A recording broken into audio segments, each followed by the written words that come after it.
ನಮ್ಮ practice with psychic power YouTube ಚಾನಲ್ನ ವೀಕ್ಷಕರಿಗೆ ಸ್ವಾಗತ. ಇಂದು ನಾನು ಪ್ರಸ್ತಾಪ ಮಾಡಲಿರುವ ವಿಚಾರ ನಮ್ಮ ದೇಹದಲ್ಲಿರುವಂತಹ ಅಭೌತಿಕ ಅಂಶಗಳು. ಭಾಳ ಆಸಕ್ತಿಕರವಾದ ವಿಚಾರ ಇದು. ಒಂದೊಂದು ತಿಳ್ಕೊಳ್ತಾರೆ. ನಮ್ಮ ದೇಹದಲ್ಲಿರ್ತಕ್ಕಂಥ ಅಭೌತಿಕ ಅಂಶಗಳು. ಈಗ ನಾವು ಭಾಳ ಸುಲಭವಾಗಿ ಹೇಳುವುದಾದರೆ ಮನಸ್ಸು ಇದೊಂದು ಅಭೌತಿಕ ಅಂಶ ಅಂತ ಎಲ್ಲರಿಗೂ ಗೊತ್ತಿರ್ತದೆ. ಅದ್ರ ಕುರಿತು ಆಮೇಲೆ ಹೇಳ್ತೀನಿ. ಎರಡನೆಯದು ಕಾಂತಿ ವಲಯ. ಮೂರನೆಯದು ಶಕ್ತಿ ಚಕ್ರಗಳು ಅಥವಾ ಸಪ್ತ ಚಕ್ರಗಳು. ಇವು ನಮಗೆ ವೈಜ್ಞಾನಿಕವಾಗಿ ಖಚಿತವಾಗಿರುವಂಥ ಮಾಹಿತಿ ಇದೆ. ಯಾವುದೇ ಸಂದೇಹಕ್ಕೆ ಆಸ್ಪದವಿಲ್ಲದಂತಹ ಮಾಹಿತಿ ಇದೆ. ಇನ್ನು ಆತ್ಮದ ಬಗ್ಗೆ ಬೇರೆ ಇದೆ. ಆದರೆ ಈ ವಿಡಿಯೋದಲ್ಲಿ ಹೇಳುವುದಿಲ್ಲ, ನಂತರ ನೋಡೋಣ ಅದರ ಬಗ್ಗೆ. ಆತ್ಮ ಅಂದರೆ ಏನು? ಈಗ ಸದ್ಯಕ್ಕೆ ನಾನು ಮೂರು ಕುರಿತು ಮಾತ್ರ ಹೇಳ್ತೀನಿ. ಮನಸ್ಸು, ಕಾಂತಿ ವಲಯ, ಶಕ್ತಿ ಚಕ್ರಗಳು, ಇಷ್ಟು ಮಾತ್ರ ಹೇಳ್ತೀನಿ. ಈಗ ಮನಸ್ಸಿನ ಬಗ್ಗೆ ಬಹುಶಃ ಸಂದೇಹ ಇರಲಾರದು. ಆದರೂ ಒಂದು 2-3 ವಾಕ್ಯದಲ್ಲಿ ಮುಗಿಸ್ತೀನಿ ನಾನು. ಇವತ್ತು ನಮ್ಮಲ್ಲಿ ಉದ್ವೇಗಗಳು, ಭಾವನೆಗಳು, ಅದು ಸಿಟ್ಟೋ ಸಂತೋಷನೋ ಅಥವಾ ಯೋಚನೆನೋ ಇಂಥವೆಲ್ಲ, ಅದಕ್ಕೆಲ್ಲ ನಾವು ಕಾರಣ ಮನಸ್ಸೇ. ನಾವು ಮನಸ್ಸಿಂದ ಯೋಚನೆ ಮಾಡ್ತೀವಿ. ನಮಗೆ ಉದ್ವೇಗಕ್ಕೆ ಕಾರಣ ಮನಸ್ಸೇ, ಸಿಟ್ಟು ಕಾರಣ ಮನಸ್ಸೇ, ಸಂತೋಷಕ್ಕೂ ಕಾರಣ ಮನಸ್ಸೇ. ಮಾನಸಿಕ ಭಾವನೆಗಳವೆಲ್ಲ. ಇದಕ್ಕೆ ಭೌತಿಕವಾದ ಯಾವುದೇ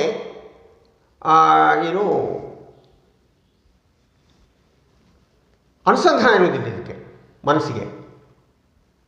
ಅಂದರೆ ಏನು, ಉದಾಹರಣೆ ಹೇಳ್ತೀನಿ, ಇನ್ನೂ ಸ್ಪಷ್ಟವಾಗಿ ಹೇಳ್ತೀನಿ. ನಾನು ಕನ್ನಡ ಮಾತಾಡ್ತಾ ಇದ್ದೀನಿ. ಕನ್ನಡದಲ್ಲಿ ಒಬ್ಬ ವ್ಯಕ್ತಿನ ಬೈತೀನಿ, ಕೆಟ್ಟದಾಗಿ ಬೈತೀನಿ, ಅವನಿಗೆ ಸಿಟ್ಟು ಬಂದ್ಬಿಡ್ತದೆ. ಏನು ಭೌತಿಕವಾಗಿ ಅವನ್ನ ಹೊಡೆದಿದ್ದೀನ ಸಿಟ್ಟು ಬರೋಕ್ಕೆ? ಅವನಿಗೆ ನಷ್ಟ ಮಾಡಿದ್ದೀನ? ಏನೂ ಮಾಡಿಲ್ಲ. ನಾನು ಬೈದಿದ್ದೀನಿ, ಆ ಭಾವಾರ್ಥ ಅವನಿಗೆ ಸಿಟ್ಟು ಬಂದ್ಬಿಡ್ತು. ಇಲ್ಲಿ ಭೌತಿಕವಾಗಿ ಯಾವುದೋ ಪ್ರಚೋದನೆ ಇಲ್ಲ. ಇಲ್ಲಿ ಮಾನಸಿಕ ಭಾವನೆಗಳಷ್ಟೇ ಅವನಿಗೆ ಸಿಟ್ಟು ಬರೋಕ್ಕೆ ಕಾರಣ. ಅದೇ ಬೈಗಳನ್ನೇ, ಅದೇ ರೀತಿ ಬೈಯೋದನ್ನೇ, ಉದಾಹರಣೆಗೆ ಕನ್ನಡ ಬರದೇ ಇರ್ತಕ್ಕಂಥ ವ್ಯಕ್ತಿ ನಾನೇನಾದ್ರು ಬೈದರೆ ಅವನಿಗೆ ಅರ್ಥ ಆಗೋದಿಲ್ಲ, ಅದಕ್ಕೆ ಅವನಿಗೆ ಸಿಟ್ಟು ಬರೋಣ. ಅದೇ ಇದಕ್ಕೆ ಭಾಷೆ ಮುಖ್ಯ ಅಲ್ಲ, ಭಾವನೆ ಮುಖ್ಯ. ಅದಕ್ಕೆ ಮನಸ್ಸೇ ಮೂಲ ಕಾರಣ. ಮನಸ್ಸಿದೆ, ಒಂದು ಮನಸ್ಸೆಂಬ ಅಭೌತಿಕ ಅಂಶ ನಮ್ಮಲ್ಲಿದೆ ಅನ್ನೋಕ್ಕೆ ಒಂದು ಉದಾಹರಣೆ ಅಷ್ಟೇ.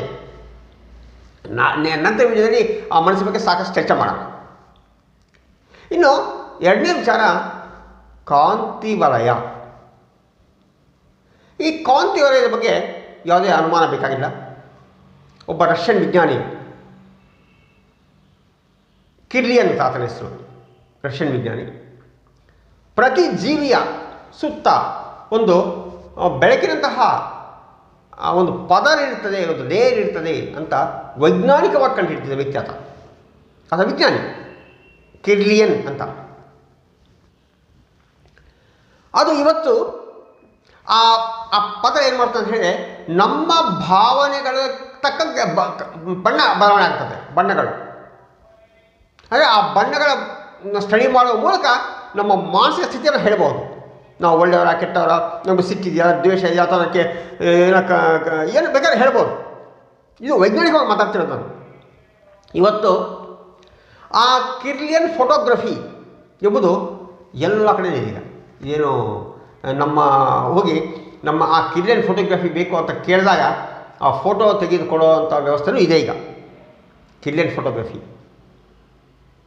ಅದೇನು ನಮ್ಮ ಏನು ನಮ್ಮ ದೇಹ ಸುತ್ತ ಕಾಂತಿ ವಲಯ ನಮಗೆ ಆ ಫೋಟೋಗ್ರಫಿ ಕಾಣ್ತದೆ, ಅದು ತೆಗೆದುಕೊಡ್ತಾರೆ.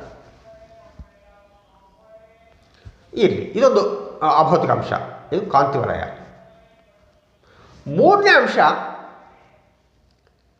ದೇಹದಲ್ಲಿರುವಂಥ ಶಕ್ತಿ ಚಕ್ರಗಳು ಅಥವಾ ಮುಖ್ಯವಾಗಿ ಪ್ರಧಾನವಾಗಿ ಸಪ್ತ ಚಕ್ರಗಳು ಅಂತ ಹೇಳ್ತೀವಿ ಅದನ್ನು. ಇವು ನಮಗೆ ತುಂಬ ಸ್ಪಷ್ಟವಾಗಿ ಗೊತ್ತಾಗ್ತದೆ. ಯಾರು ಈ ಮಾನಸಿಕ ವಿದ್ಯೆಗಳನ್ನು ಕರಗತ ಮಾಡಿಕೊಂಡಿರ್ತಾರೋ, ಏನು ಯಾವ ವಿದ್ಯೆಗಳು, reiki, psychic power, extra sensory perception, hypnotism, psychokinesis ಇಂಥ ಯಾವುದೇ ವಿದ್ಯೆಯನ್ನು ಅವರು ಕರಗತ ಮಾಡಿಕೊಂಡಿದ್ದರೆ ಆ ಸಪ್ತ ಚಕ್ರ ಅನುಸಂಧಾನ ಆಗ್ತಾವೆ. ಅಂದರೆ ಇನ್ನೂ ಸರಳವಾಗಿ ಹೇಳೋದಾದರೆ ಉದಾಹರಣೆಗೆ ಒಂದು ರೇಖಿ ಅಂತ ಇಟ್ಕೊಳ್ಳೋಣ, ಫಾರ್ ಎಕ್ಸಾಂಪಲ್. ನೀವು ಈ ಬಲಗೈಯಿಂದ ಇದು ಸಹಸ್ರ ಚಕ್ರ ಇಲ್ಲಿ ಏನಾದರೂ ಇಟ್ಟಿದ್ದೀವಿ ಅಂದರೆ ಒಂದು ರೀತಿಯ ಪ್ರಕಂಪನಗಳು ನಮ್ಗೆ ಗೊತ್ತಾಗ್ತದೆ. ಪ್ರಕಂಪನಗಳು ಫ್ರೀಕ್ವೆನ್ಸಿ ಅಂತ ಇರ್ತದೆ, ನಮ್ಗೆ ಗೊತ್ತಾಗ್ತದೆ ಹಿಂಗೆ ಇಟ್ಟಾಗ. ಅಲ್ಲಿ ಯಾವುದೇ ಯಾರಿಗೂ ಏನು ಅನುಮಾನನೇ ಇಲ್ಲ. ಆ ಥರ ಸಹಸ್ರಾರ, ಆಗ್ನೇಯ ಚಕ್ರ, ವಿಶುದ್ಧ ಈ ಥರ ನಾವು ಆ ಕೈ ಇಟ್ಟಾಗ ಕೈ ಇಟ್ಟಿಲ್ಲ ಗೊತ್ತಾಗ್ತದೆ. ಮನಸ್ಸನ್ನು ಹಿಂಗೆ ಕಣ್ಣು ಮುಚ್ಕೊಂಡು ಆ ಚಕ್ರದ ಮೇಲೆ ನಾವು ಆ್ಯಕ್ಟಿವೇಟ್ ಮಾಡಿದಾಗ ಆಗಲಿ ಪ್ರಕಂಪನೆಗಳು ಉಂಟಾಗ್ತದೆ, ಅದು ನಮ್ಗೆ ಗೊತ್ತಾಗ್ತದೆ. ಅದು ನಮಗಂದರೆ ಆರ್ಡಿನರಿ ವ್ಯಕ್ತಿಗೆ ಗೊತ್ತಾಗಲ್ಲ. ಅಂಥ ವಿದ್ಯೆಗಳ ಬಗ್ಗೆ ಪರಿಚಯ ಇದ್ದರೆ ಸಪ್ತ ಚಕ್ರಗಳನ್ನು ತನ್ನ ಮಾನಸಿಕ ಒಂದು ಶಕ್ತಿಯಿಂದ ಜಾಗೃತಿಗೊಳಿಸುವಂತಹ ತರಬೇತಿ ಆತ ಪಡೆದಿದ್ದರೆ ಇವು ತುಂಬ ಸ್ಪಷ್ಟವಾಗಿ ಗೊತ್ತಾಗ್ತದೆ. ಇದರಲ್ಲಿ ಯಾವನು ಯೋಚನೆ ಮಾಡೋದಿಲ್ಲ ಅಥವಾ ಏನು ಸಂದೇಹ ಇಲ್ಲ. ನಂತರ ಆ ಥರ ಜಾಗೃತಿ ಆಗಿರ್ತಕ್ಕಂಥ ಸಪ್ತ ಚಕ್ರಗಳು ಏನು ಮಾಡಬಹುದು ಅದು ಪ್ರಾಯೋಗಿಕ ಆಮೇಲೆ ಹೇಳ್ತೀನಿ. ಅದಕ್ಕೆ ಒಂದೊಂದಕ್ಕೆ ಒಂದೊಂದು ವೀಡಿಯೋ ಮಾಡೋಣ. ಮನಸ್ಸಿಗೆ ಬೇರೆ ವೀಡಿಯೋ, ಕಾಂತಿವಲಯಕ್ಕೆ ಬೇರೆ ವೀಡಿಯೋ, ಸಪ್ತ ಚಕ್ರಗಳಿಗೆ ಬೇರೆ ವೀಡಿಯೋ ಮಾಡೋಣ. ಸೊ ಇವತ್ತಿನ ಅಂಶ ಇಷ್ಟೇ. ನಾನು ಏನು ಹೇಳಲಿಕ್ಕೆ ಇಷ್ಟಪಡ್ತಾ ಇದ್ದೀನಿ ಅಂದರೆ, ನಮ್ಮ ದೇಹದಲ್ಲಿರ್ತಕ್ಕಂಥ ಅಭೌತಿಕ ಅಂಶಗಳು ಮನಸ್ಸು, ಕಾಂತಿವಲಯ, ಸಪ್ತ ಚಕ್ರಗಳು, ಆತ್ಮವನ್ನು ಹೊರತುಪಡಿಸಿ ಅದರ ಬಗ್ಗೆ ಪ್ರಸ್ತಾಪ ಮಾಡ್ತಾ ಇಲ್ಲ. ಈ ಮೂರನ್ನು ಯಾಕಂದರೆ ಈ ಮೂರೇ ನಮ್ಮ ಈ ಸೈಕಿಕ್ ಪವರಲ್ಲಿ ಅಥವಾ ರೇಖೆಯಲ್ಲಿ ಬಳಕೆ ಆಗುವಂತಹ ಅಂಶಗಳಿವೆ. ಅದರ ಕುರಿತು ಮಾತ್ರ ನಾನು ಮಾತಾಡ್ತಾ ಇದ್ದೀನಿ. ಇವೇ ಯಾವುದೇ ಸಂದೇಹಕ್ಕೆ ಆಸ್ಪದವಿಲ್ಲದ ರೀತಿಯಲ್ಲಿ ಇವೇ. ಈ ವಿಡಿಯೋ ನಿಮಗೆ ಇಷ್ಟವಾಗಿದ್ದಲ್ಲಿ ನಮ್ಮ ಚಾನಲ್ನ ಸಬ್ಸ್ಕ್ರೈಬ್ ಮಾಡಿ, ಶೇರ್ ಮಾಡಿ ಹಾಗೂ ಕಾಮೆಂಟ್ ಮಾಡಿ. ಧನ್ಯವಾದಗಳು.